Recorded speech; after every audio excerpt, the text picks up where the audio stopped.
This is Vance Staplin with Vance's Tackle.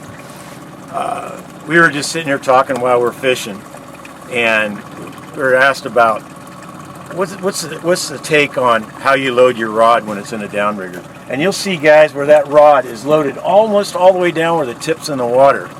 Well, that tells me a couple of things. And almost every time when I've asked them, I say, why do you load your rod so hard?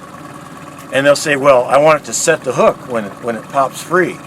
Well, when you think about it, this rod right now is down at 31 feet. That's a 7-foot rod. If I loaded that down to the water, I might get another 3 or 4 feet out of it. That line's going down to 30 feet and going back.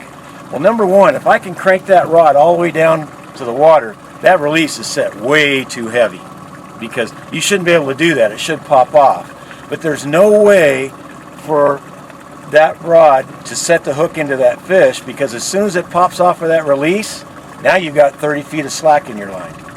So realistically, if you're loading that rod down real heavy, you can't see that dodger action working on the rod because it's putting so much torque on it.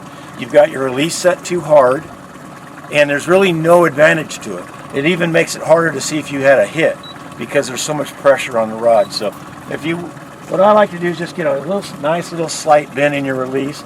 That way you can read what's going on in your rod.